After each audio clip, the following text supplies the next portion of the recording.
Kia ora koutou, everybody. Welcome to this session on the 25th of June. My name is Rachel Udamapu and I'm going to be your facilitator today, and we're really pleased to have everybody online, so well done. Thanks for coming. Just a little bit of housekeeping before we get started. If we could ask you all to have your microphones on mute, and that way we just make sure that there's no background noise while we've got our speaker talking. Now, what we're going to do is we've got our great guest speaker, Lance, coming on soon. He's going to chat for around about 30 or 40 minutes. And then what we're going to do is we're going to answer all your questions. So please, if you've got a question that you'd like us to answer in the session, pop it up in the chat box, and then we'll have them rotating through, and then we'll be able to answer those sessions as we come along. So what I'm going to do now is I'm going to introduce our fabulous guest speaker, and his name is Lance. Now, Lance is going to chat about managing sleep. He's going to share tips for better sleep. So this is an interactive chat, and we want to give you the opportunity to ask Lance some questions that maybe you have some worries about your own sleep patterns. Now, just a little bit about Lance. So after 20 years in the construction industry, Lance then spent 22 years as a police officer, becoming New Zealand's leading crisis negotiator. Lance has been described as the most qualified and highly skilled negotiator with the New Zealand Police, training with elite tactical units of the police. He's trained with corrections, fire, military, and the FBI. Now, Lance is now a speaker, coach, author, and well-being expert. So he's got lots and lots of strings to his bow. He has a Master of Arts degree, which is in terrorism, safety and security is his major. He has a graduate diploma in business studies, a diploma in policing, and a graduate certificate in applied management.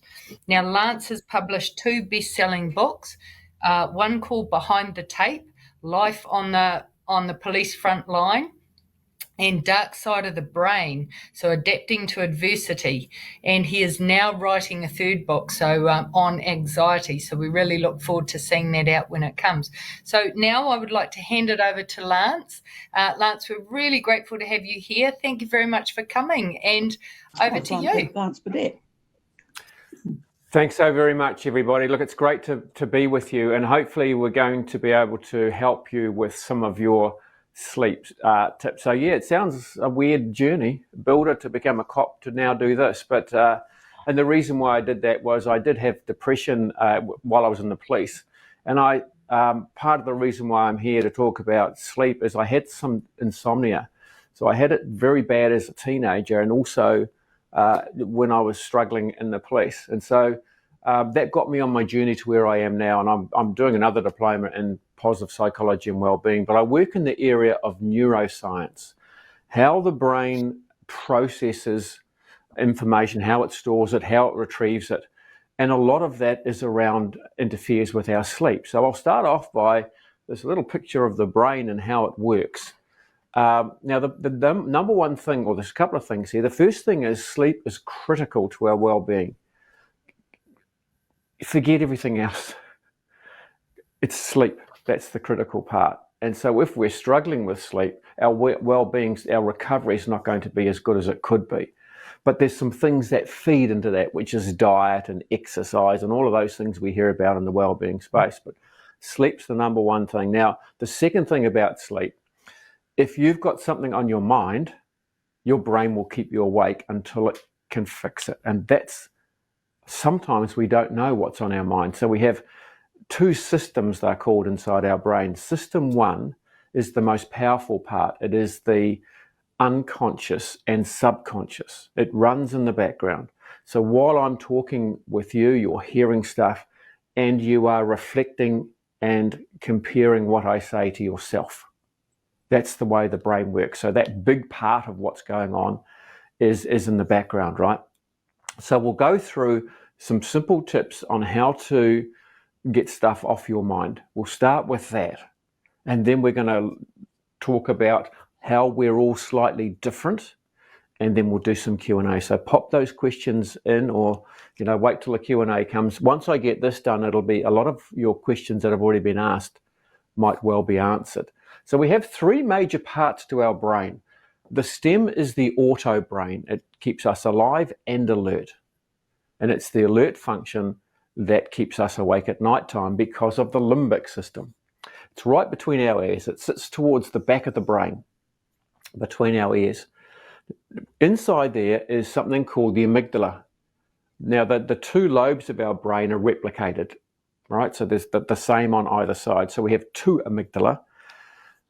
They are clusters of neurotransmitters in the shape of almonds, one on either side of your head. Every piece of information that comes into our brain from any sense, whether it's sight, sound, smell, taste, or touch, goes there first and gets assigned an emotion. The amygdala is there for the emotional response. It gets tagged with an emotion, and then as a reference, it goes back to our memory, our hippocampus, our long-term memory. That then information should go to the prefrontal cortex, which is the last part of the brain to develop, and about the mid-20s is when it fully develops.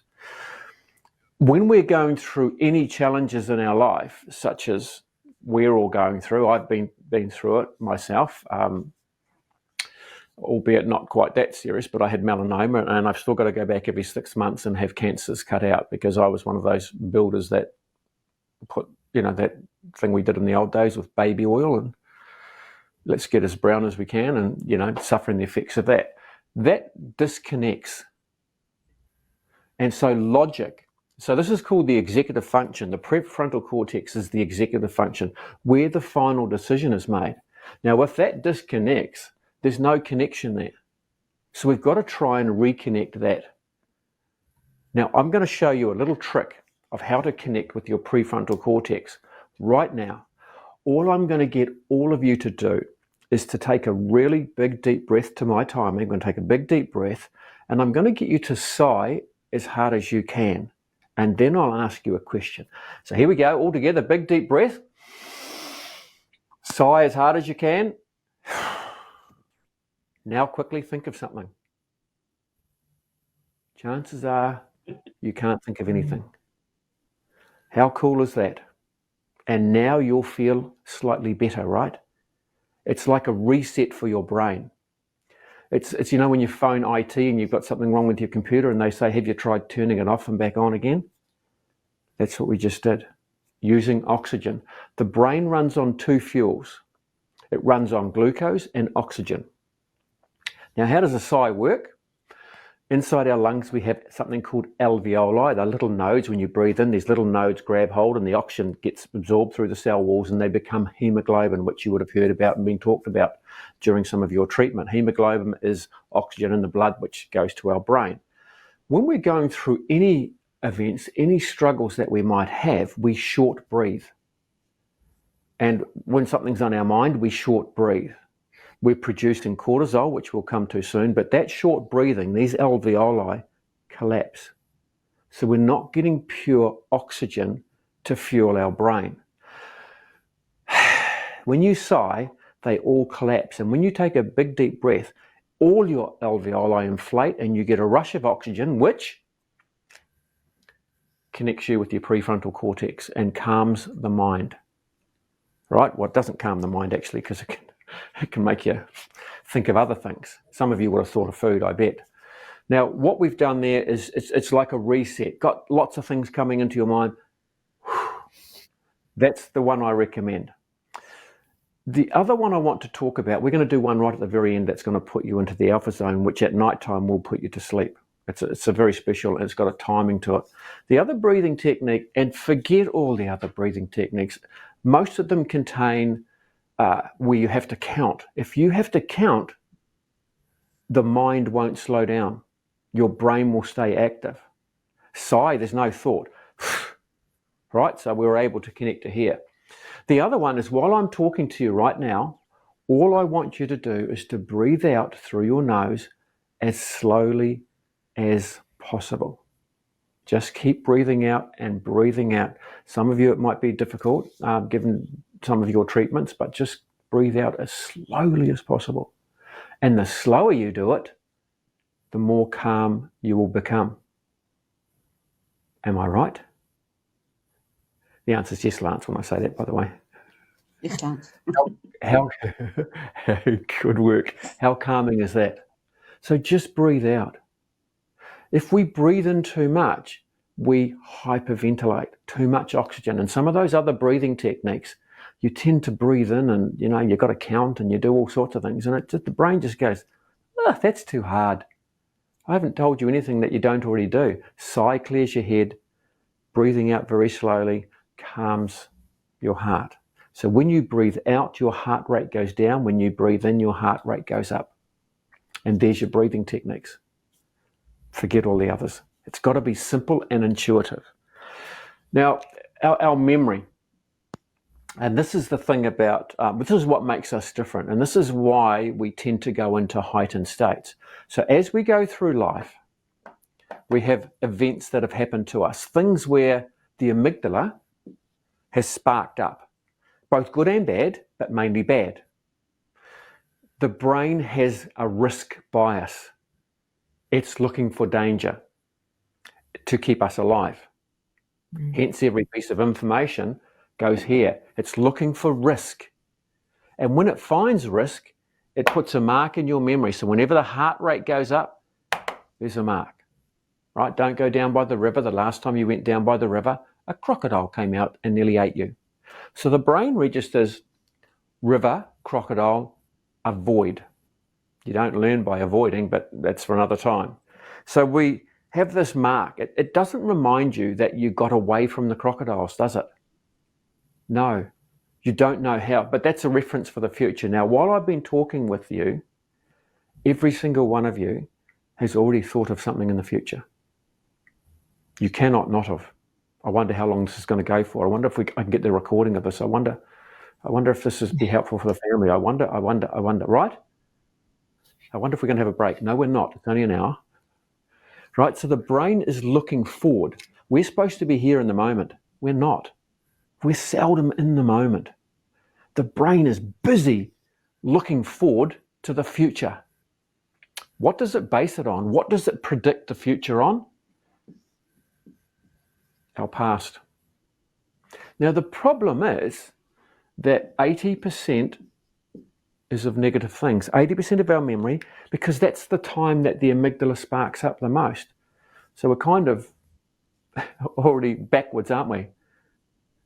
And then when other things happen, it just adds to it. Now, these little events that we have, apart from our genetics, makes us all different because we all have different memories. A reference for the future. So there's three things you can do about this, because if you've got something on your mind, the brain will reference this.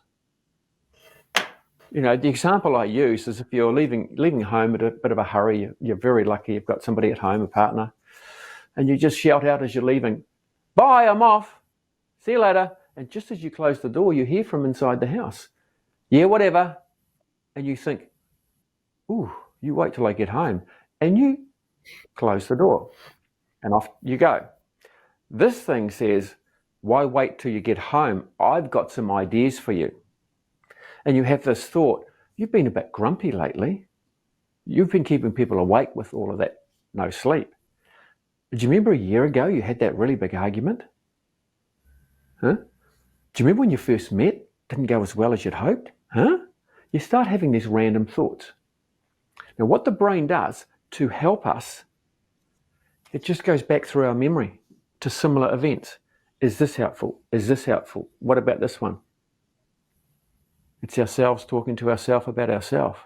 That's the purpose of the 90% of the brain in the background, to help us, feed information, to give us thoughts. You see the value of neuroscience? Brain imaging is what neuroscience is. So you can stop it. You have to. Otherwise, you end up like Lance, trying to fix it himself. There's three things I want you to think about when you've got something on your mind. Number one, write things down on a piece of paper with a stick to get it out of your head. I'll bet all of you have written a list of things that you have to do across the day at some stage and forgotten to look at your list.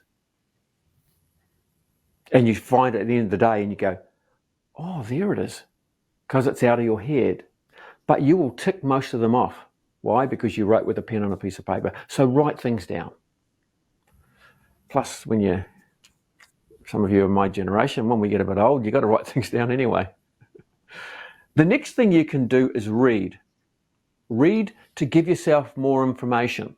And that's what you should be doing now when you go through treatment, reading information that would be helpful for you, that will give you some benefit. The problem is, please make sure you read the right thing. If you read the wrong thing, it's stuck in your head forever. If a dog could speak and say one word, what would that word be? Some of you will be thinking woof. I've never heard a dog say woof in my life. If you've got a dog, you're probably thinking walk or food. The two things you got told a dog needs when you first got one. So it's stuck there, right? So be careful what you read. Read valid information. But the best thing you can do is what we're doing right now, and that is talking.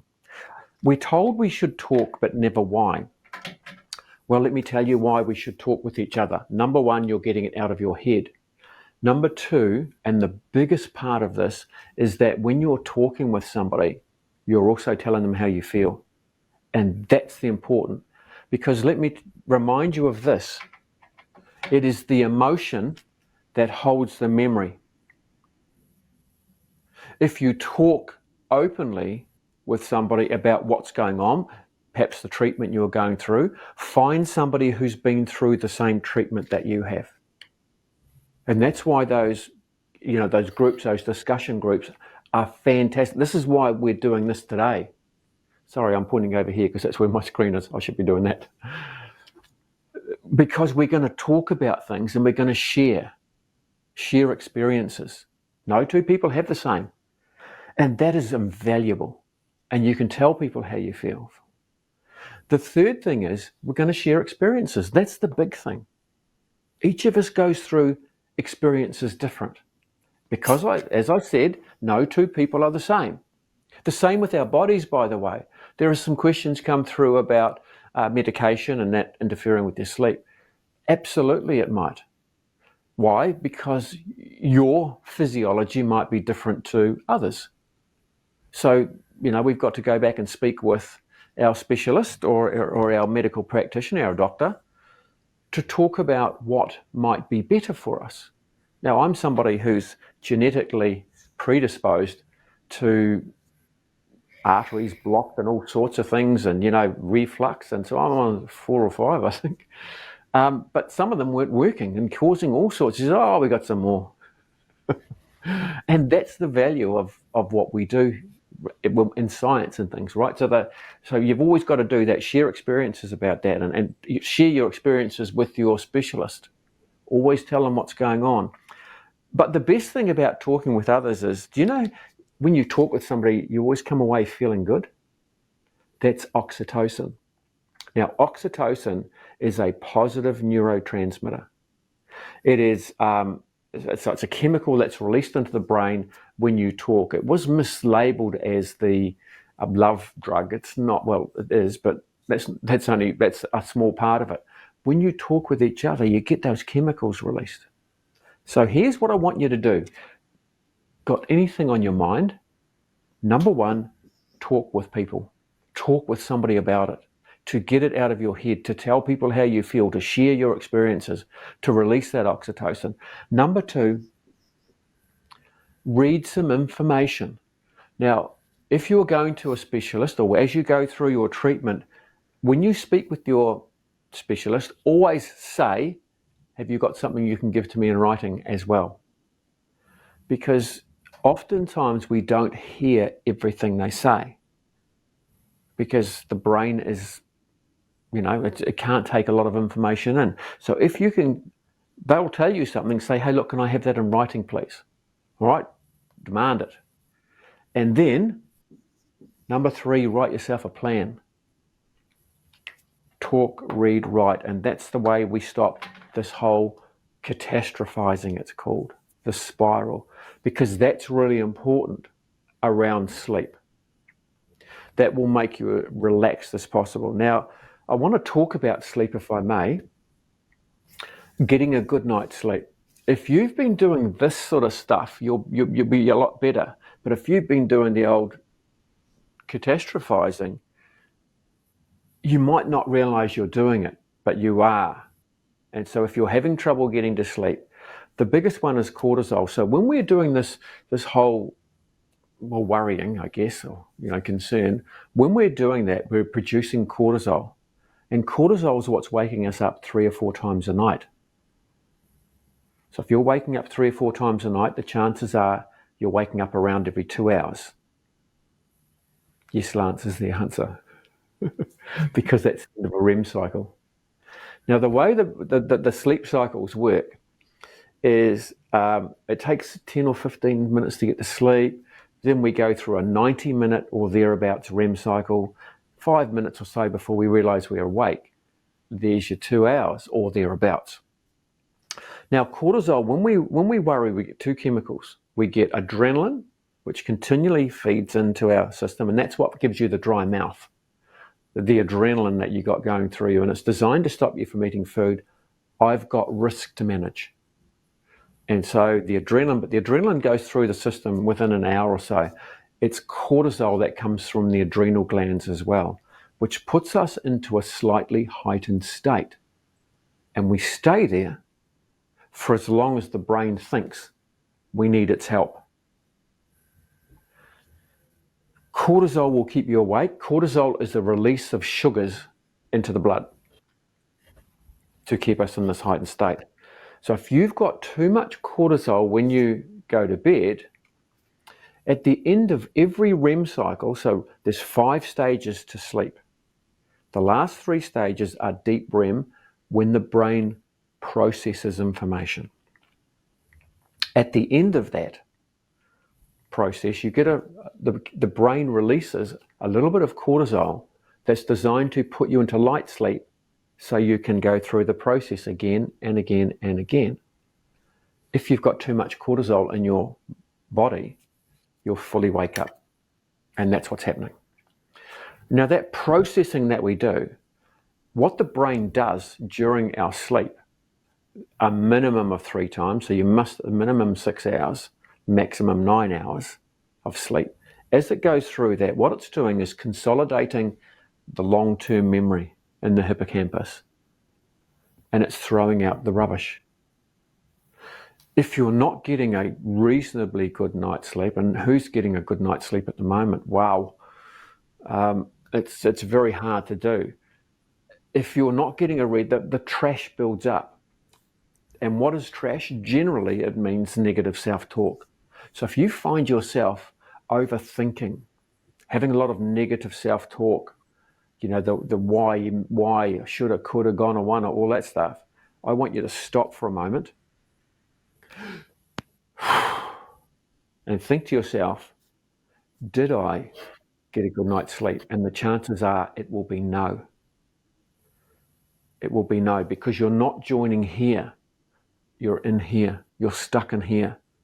And therefore, you'll find your problem solving, which is done in the prefrontal cortex, isn't robust enough. And so that you start to feel this overwhelmed feeling, and why does it always happen to me? And, that stuff. So that's why sleep, and I'm pleased we're doing this one, because it is absolutely critical to get that. Now, short-term memory, so when you hear things through the day, when you get told things through the day, if you want to remember it, please write it down. Now, we're hardwired to write with a pen and a piece of paper. I'm going to try and prove we are. If you give a pen or a pencil to a child and a piece of paper in front of it, never seen a pen before apart from eat it, where does the child, if you leave it, where does it end up drawing? On the walls and on each other. Where did humans first learn to draw? On walls and on each other. Hardwired.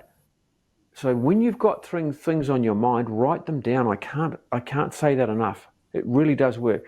I've got an overactive brain, ADHD, and I have to get it out of my head, or I'm going to be kept awake. And I think that's part of my insomnia that I had. I'm lucky now I don't have it, but we'll talk about how I get through this. It's hyperactive most of my day, and I don't get fatigued. It just won't shut up. And so always about 2 hours before bedtime, I'll write my list. If I haven't written it, if I leave it to within an hour.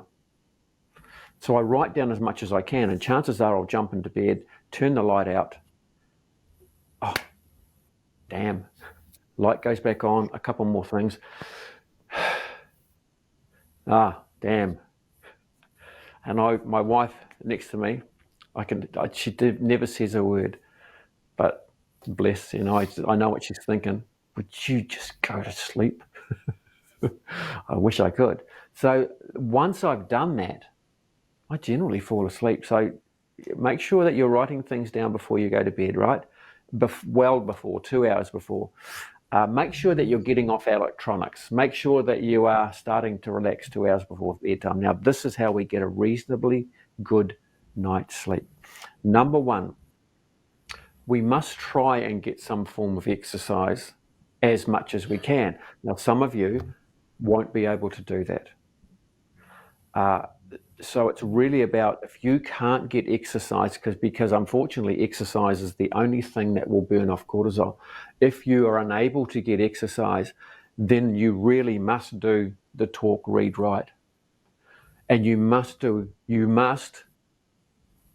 a breathing technique that we're going to do at the very end of this. And the more you do that breathing technique throughout your day, the more calm you'll be.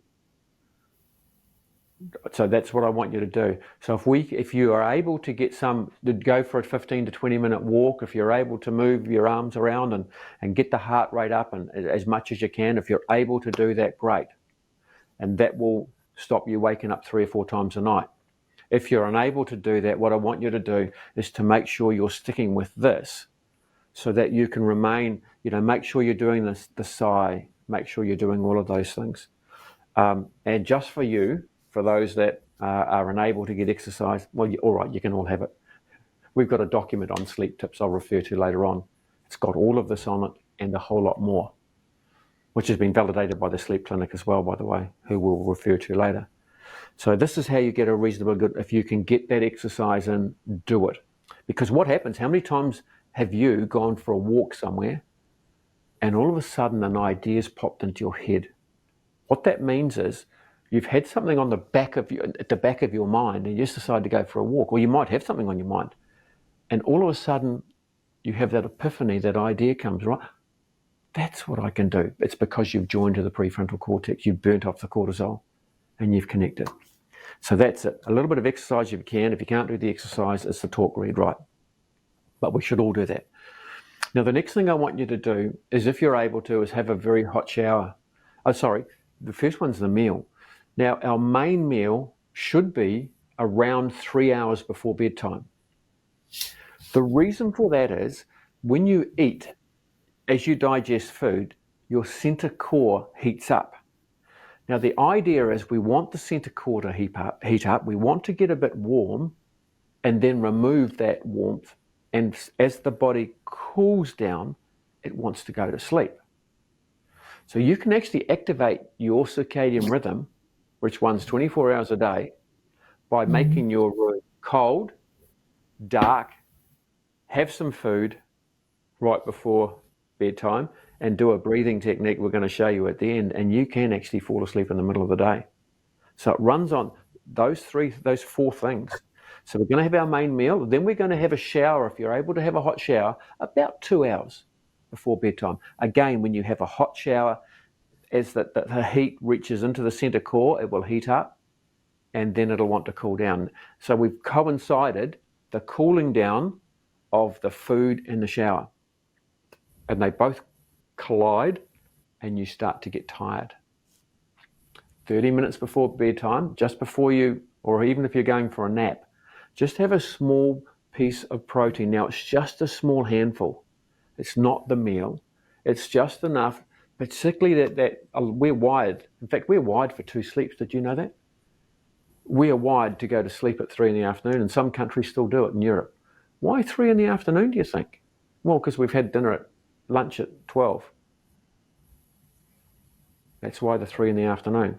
That's why that timing at night time is very important. Then as you start to, food digest, so if you have that little bit of food, now if this stops the 3 and 4 a.m. wake up. We're wired to wake up between 3 and 4 in the morning. How do we know that? Because it wasn't until as late as the 1800s, during the industrial age, that someone decided to work through the day and sleep at night. But we're a 2-sleep species, so the 3 o'clock in the afternoon. Now, what happens between 3 and 4 in the morning, oftentimes we wake up. So this works for 90% of people, if you can have a small piece of protein. Walnuts are the best. Why? Because they're high in tryptophan. So when I read that, I don't have Waldorf salads now in the middle of the day. In fact, I brought a bag of nuts the other day, and I noticed it had walnuts in it, so I had to pick them all out, and I saved them for the night time because they're high in tryptophan, and tryptophan puts us to sleep. So it could be walnuts, the whites of a hard-boiled egg. It has to be natural protein, not a liquid, a solid natural protein, a little bit of meat if that's your fancy, or perhaps cheese. Some people say that you're going to have unusual dreams. There's no research on that with cheesy dreams. However, I'll tell you, yes. It's a bit like the research says that full moon, there's nothing unusual happens. Well, if you've ever worked a night shift as a first responder, you'll know the answer to that one, right? The same as if you've ever had children on a windy day, they come in after play, for the next hour they're going to be bouncing off the walls. No research on it. Well, they need to get up to speed with that research. So a little bit of cheese. And then right on bedtime, so that works for 90% of people. Will help you sleep right through the night. And then we're going to do a breathing technique at the end of the session you do right on bedtime. It won't put you to sleep now. What it will do is put you into the alpha zone where there are no thoughts, because it's about stopping this thing down. And when you slow your breathing down, it slows your heart, which slows your head. And that's how we get a better night's sleep. So there is a document you can go to our website on. I don't want you to leave yet. I want you just to hang around for the Q&A. But if you go to our website, it's WARN International, warninternational.com, not .co.nz, it's .com. And you come down that front page, I'm sure somebody will put it in the chat box for us, is you click on it, it's called Sleep Tips. Click on that, fill out the details. I will send it back to you tonight, unless one of my daughters who work for me are able to get to it before I do. It'll be when I'm in Cambridge tonight. I've got to drive down there, so it'll be a little wee way. It doesn't automatically come back. Now it's comprehensive, I can tell you, validated by the Sleep Clinic. And in there, I actually promote the Sleep Clinic, particularly sleep drops. And that's the one that I take that works for me at the moment. I never used to have to, but just there's so much going on at the moment that in our world that I find it very helpful. And follow the rules. It doesn't work immediately. You have to build up it into your body. It's a natural product. And I don't think it's got Kava Calm in it, because I don't feel groggy in the morning. Don't think it has Kava Calm, because Kava Calm makes me and I wander around in this big haze all day. So go and get that document. Lots of stuff there. Just read the whole thing. You'll be asleep in no time. That'll help put you to sleep. So that's sleep. Hope that's helpful to you. Let's now do a little bit of Q&A. A couple of questions came through. So I've already answered one. One was about, is there a natural product I recommend? Absolutely. The second question that came through was around, do I recommend any products to get to sleep? Well, I've just told you that one, because of some of the medication keeps you awake. I'd love to answer that, but I'm not qualified to do that. So I always stay within my lane. What I might suggest you do is speak to your medical practitioner, your doctor, etc. As I said before, I've been on medication. I was on painkillers. I ripped my shoulder. I'm 12 months out of a double rotator cuff. There's two things ripped off, and they screwed them back in. Wasn't quite that, and I could not move my arm literally for 3 weeks. It was just stuck, and the pain was intense. So, and pain is debilitating, isn't it? I'd love to be able to say, if you just breathe, you'll be able, and think positive thoughts. Doesn't work like that, right? And so I recommend that you speak with a specialist about that, because the anaesthetist, that's a big word, that spoke with me before surgery says you are going to be immobilized for the next 3 weeks. And I'm thinking, I've got work. He went, nope. But you can layer your medication. And he showed me a particular way of doing it that worked for me. And I'll tell you what, you had to be careful because I didn't have pain. But if I stop one of them thinking I'm better, wow. And then you have to build it up again. So follow exactly what they say. And so pain is terribly debilitating. And there was one other question which I'll look at while I'm going to ask you now to ask me questions. So I'll have a quick look at it now on my phone, which I've got it. So is there any questions, please, around what I've said so far or might be able to help you? Please go ahead. Is there anyone in the audience that's got a question?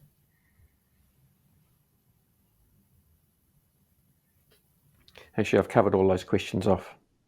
I think we have a hand up there, and is that you, Rupert? Rupert had his hand up first. Yeah. Now we've lost your sound, Rupert. I'm not sure. We can't seem to hear you. I would like to know. Can you hear me? Excellent. Yes. I would like to know why the first half of the presentation was back to front. Oh, is it not showing up? I've got no control over it. It's Neither been done on did I. that. It did switch to like its mirror image halfway through. Yes, you're right. Thank you. I've got no control over that. Sorry about that. I could have done it backwards for you, though. It's true. You could have done. We would have seen the end of you. Can I ask a second question? Of course. Yeah, please. I'm interested to understand what you might say to the question of waking up throughout the night for the reason of wanting to go to the toilet, basically to urinate. Yes. Whether any of these practices are likely to impact upon that or have an impact on that, and then if they do, what the risk might be with regards to incontinence. Right, I got it. Yes, it will impact. Now, the caveat I will put on sleep drops or there's a couple of things around. If you take medication for sleep or some additional help for sleep, we have a natural tendency to awake. So for me, because of my age, I drink a lot, and I drink a lot of water. I've got a whole bottle here. I go 2 or 3 because I'm trying to keep myself fit. If I drink any liquids 2 to 3 hours before bedtime, I'm going to have to get up at least twice. But if I take medication, that doesn't happen. Or if I take, the natural stuff, and I wake up absolutely bursting, and I'm worried that sometime I'm going to wake up and you know the answer, right? So yes, you are. It is finding what's right for you. My best thing I can say to you is try and keep sleep as natural as possible, and so that if you have incontinence, or there's some things that you can do for that. And it might be medication, it might be wearing, those pants, whatever it might be. But sometimes a broken sleep just to go to the bathroom is an advantage. Now, we should try and get a minimum of 6 hours unbroken continuous sleep. But look, I've told you my whole history of sleep. Now, I can wake up 3 or 4 times a night and still be absolutely 100%. So I do this stuff every day, and I can function. And I've actually taken sleep drops and woken up 3 or 4 times and thought, oh, here we go. I'm not going to be very good tomorrow. It's when it goes on for a long period of time, that's when it's going to have an impact on you. So can I answer that by saying, try and keep your sleep as natural as possible. If you have to get to the bathroom, then it might be something that you think about reducing your liquids 3 hours before bedtime. But if it's something else, then that's best to speak to your medical practitioner on that. Thank you for that, Lance. Now, before we go to the questions in the chat, we've got Suzanne popped her hand up. So, Suzanne, if you'd like to. Yeah. Hi there, Lance. I've always been a really good sleeper, and, you know, like I could sleep anywhere, but I've always been a really good sleeper, slept right through the night. But after I had 2 lots of chemo, I became diabetic because they said that the chemo affected my pancreas. Right. What I'm wanting to know is, I noticed you said that cortisol is release of sugars into the blood. Now I don't sleep through the night. I wake up at least twice, 3 times a night. So it's quite a difference for me going from sleeping solidly through the night really well to go now waking up 2 to 3 times a night. And is it the same thing as, like you said, the cortisol releases sugars into the blood? Well, it can be and not. So I'm doing some little bit of research at the moment for somebody, great question, who their thyroid, they've had that and they have to actually take cortisol. Oh. And so there's some other things that you can do. So I'm working with blind low vision at the moment too. Very lucky. We're doing lone worker safety because the world's gone a little crazy. So I'm going across the country for them, training their staff how to show people how to stay safe. And of course, blind people, we've got to get sunlight so that it comes through the eyes so that the brain can produce melatonin, which is released at nighttime. Now, melatonin could be your other option. Okay. You can take, but again, it's prescribed. Other countries, it's not. I'm kind of glad it is here because melatonin, can really, can I say the word, screw you up if you overindulge in it. So again, I would be going to the practitioner on that because if you're not producing cortisol, then it might be that you have to do that because that's the part of the body that we normally do.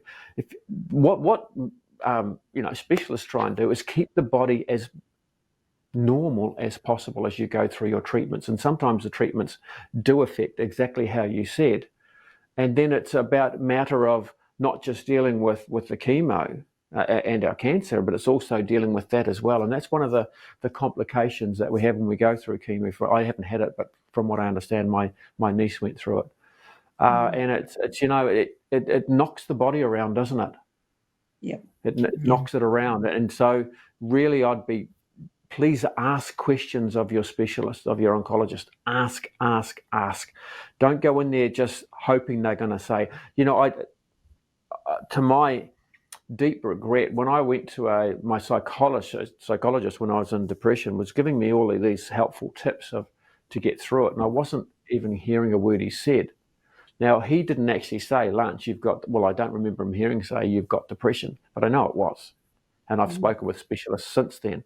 But I didn't hear any of that because we hear what we want to hear when we're going to our specialist. We hear what we want to hear. It's important you hear everything. And so take that. That's what they're there for. Take questions back to them, even if it means a phone call to their EAPA and can you get them to ask and call me back. Always challenge people, right? That's why I want you to ask questions to challenge me to get the best out of it. So go back to the specialist and say, this is what's happening. Because if you are, as it sounds like you're doing, you're concerned about it, and rightfully so. And unfortunately, I'm not the right person, I'm sorry, to answer that. I wish I was, but I can't. And so tomorrow, on the phone, give them a call and say, I want to know, I want reassurance. and use the word reassurance, right? Use that word. Yeah. They'll say, oh, we can't actually reassure. Well, come on then. So that's what I'd recommend you do, please. Yeah. Thank you. Great. Thank you. Lance, thank you for that. Now we've got a few questions coming through in the chat. I'm gonna go to Rex, but we've got here there's warninternational.com, so that website is sitting there for you to be able to go and have a look. Lance, very, very quickly, we are starting to run out of time, but quickly, what are the names of your books, just for our audience? Right. So the first one is my story behind my depression and the police, which is called Behind the Tape. And then the other one is, which is basically on this stuff that I'm doing now, called Dark Side of the Brain. Now, there's a caveat with that book. Suicide intervention, or suicide in particular, that's intervention, but prevention and postvention. There's 5 chapters in there on that. So that's in the middle. So I just want to put a little bit of a trigger warning in there if you're going to buy the book. But and I'm doing it. I do free presentations in the community on it, particularly for young people. But it's it's some organisations, and now I'm very humbled, are using it as a ready reference, and they bought it, and staff are sharing it, and I've never received one piece of feedback from any specialist or any psychologist that said that's wrong. So, in fact, I put out a post the other day on kids, and some people are just angry. This lady came at me, and she just hit me with you can't put out that. You've got no experience. You're a cop. And she hadn't read my full profile. And I said, well, actually, I'm writing a book on anxiety. It's taken me 4 years of research, and I've got another year to go. And then I just went through all my qualifications, and she went, oh, thanks. And so, yes, I'm not an expert in this, but what I have, I'd like to think is an expertise. So just be careful of that book. But it's how to manage people through and how to help them help themselves, which is what we're doing here, helping you help yourselves.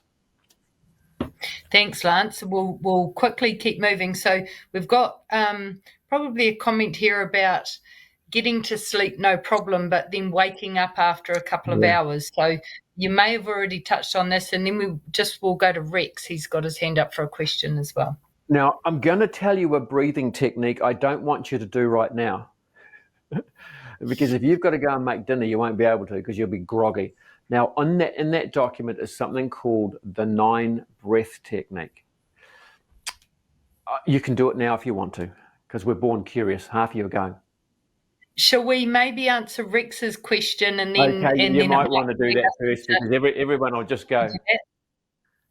Wonderful. Yeah, okay, let's do it. Great, Rex. Thanks for your patience. Yep. Thanks, Rachel. Lance, I don't have too much problem going to sleep, but when I am sleeping, I dream and dream and dream. I go all sorts of adventures like you wouldn't believe. And when I wake up in the morning, I don't feel refreshed. Do you have any ideas about what's going on there, please? Yeah, it's an overactive brain. I'm the same. Welcome to my club. It's just, it can be debilitating, right?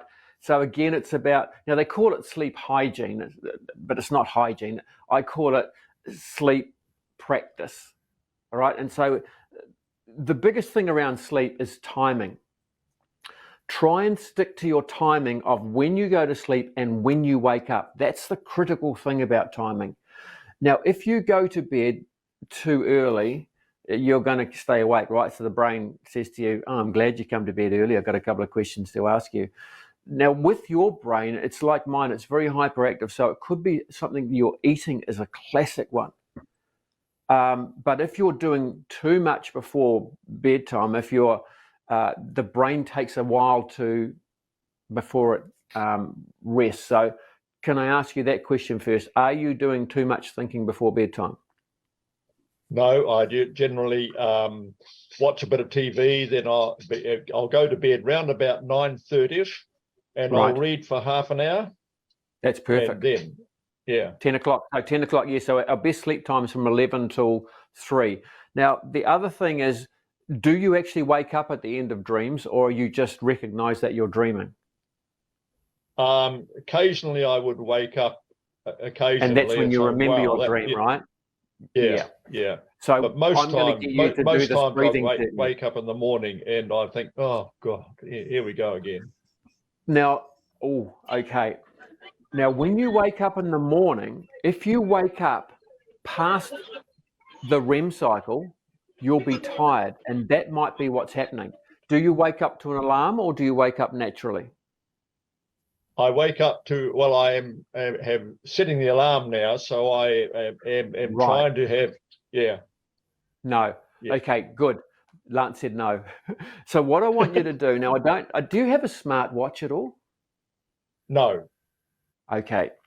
Now, the thing about some of these smart technology, in fact, you might be able to get a cheaper version that you wear, and it monitors your heart rate and it monitors your REM cycle.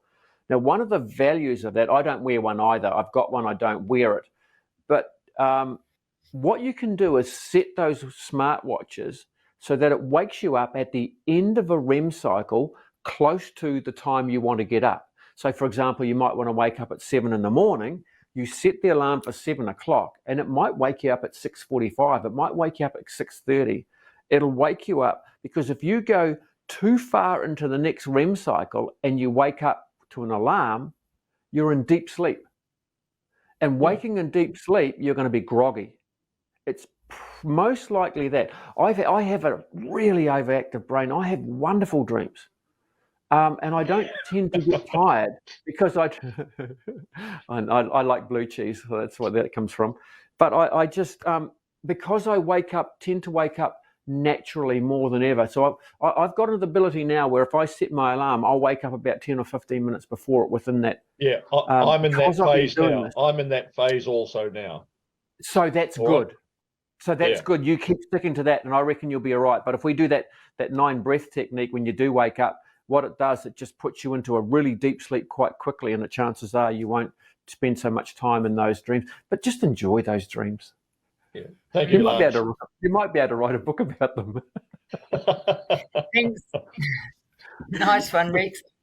Thanks, Lance. Look, we've got one more question here, looking at medication, and then I think we've probably only just got time to go into I'll go through those 2 breathing techniques. Yep, those perfect. breathing techniques. So we've got, I can get to sleep with medication, but wake at 3 or 5 a.m. and was talking about being on 4 milligrams of dexamethasone. So just on a medication. So medication's potentially affecting the wakefulness. All medications will affect. Doesn't matter what it is. Even Nurofen, even anything affects our sleep cycle. It really, really does, because it works on the pain part of the brain. So it works on the brain. So anything that works on the brain and pain, any medication that works through the body, is circulating through the body, is going to go through the brain. You know, if you take a medication for liver, it's got to go through the brain. If you take medication for, if you get gout, it's still going through the brain, and it does interfere with the brain's natural cycles. So again, it's that go back to the specialist if you can, and see if there's something else, because oftentimes there's some other medications they can put in there. So that would be my advice there. Now, great, thank you. Right, we're looking forward to this 9 stages. 2 breathing techniques. But we were going to do one that we do at the end, but this one it's in that document, right? It's called the 9 breath technique. Now you take just relaxed breathing, 9 of them. Now this is where it gets weird. For the first 3 breaths, you are thinking that cold air is going up one nostril, but you're breathing through both. So don't block it, just breathe through your nose. If you breathe through your nose now and imagine that cold air, you'll know one of them will be colder, because that's how the brain controls your emotions, but let's not go there. So you're going to imagine, and just for 3 relaxing breaths through one nostril. For the next 3 breaths, you imagine that cold air is going up here. The only counting we're doing is the number of breaths. And for the last 3 breaths, you think that cold air is going up both. Most people fall asleep within 5 breaths. Don't overthink it. If you're still awake, you just keep doing those 3, 3, 3, 3, 3, 3, and that's how it works. It's crazy powerful. I can't do it because this brain of mine goes, oh, so you're trying that one, are you? It doesn't work at all. Rightio, we're going to do this other one. Now, this is going to stop you from thinking, and we'll end on this if that's okay. I've got a timer here, right? So I want you to sit back or lie back if you're lying down, as I can see one of you are. And we're going to, I'll get you to close your eyes when we start, and you'll hear me say, close your eyes, start to breathe out, 3, 2, 1, in. So as I'm counting down, you're breathing out very slowly, and you breathe in, and you breathe in as slow as you can until I say out, and you breathe out as slow as you can until I say in, and you just keep breathing in and out to that timing. Don't hold your breath. If you hold your breath, if you find you're holding your breath, you're breathing too fast, so slow your breathing down. We're going to keep going to that timing with me counting. Now, halfway through, do not count is the other thing. I'll tell you the timing later. I've got you. Right, so we just keep doing that. Halfway through, you'll hear me say, keep breathing to that timing. And you just keep your eyes closed all the way through, and I'll say nothing. And then I'll bring you back around. You watch what happens in that last part. So here we go, sitting back, eyes closed, starting to breathe out. And in 3, 2, 1, in.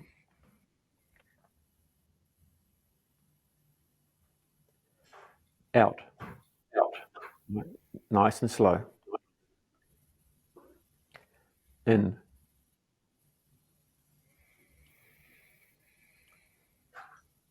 Out.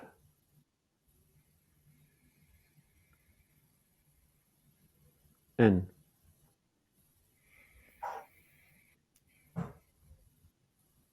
Out.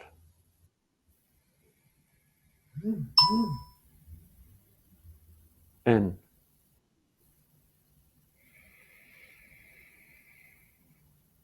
Out.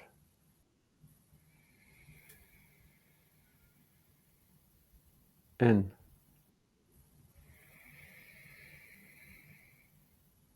Out.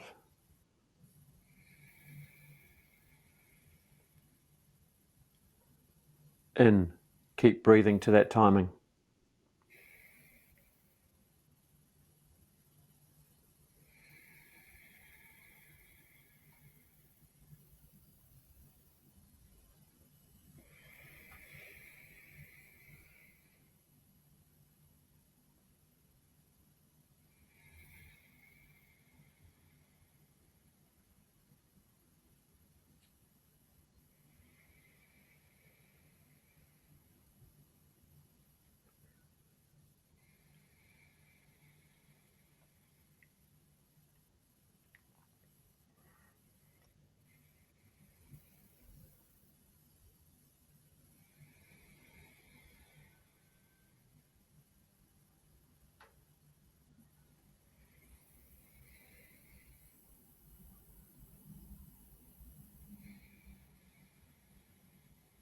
There we go.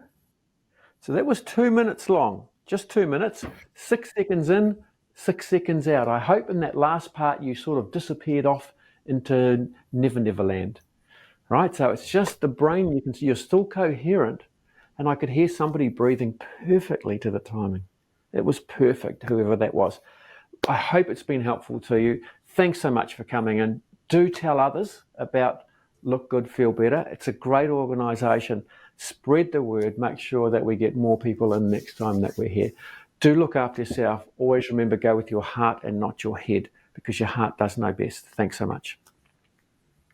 Lance, just from all of everybody, our little community here today, we want to thank you so much for all the tips and tricks that you've provided. And I know some of you have given him a round of applause, but can we give Lance a round of applause for what he's done for us today? So thank you very much, everybody. And Lance, thank you again. Look, we look forward to seeing you at our next online session. And all I can say is, I hope you all sleep well tonight. Ka kite, everybody. Take care.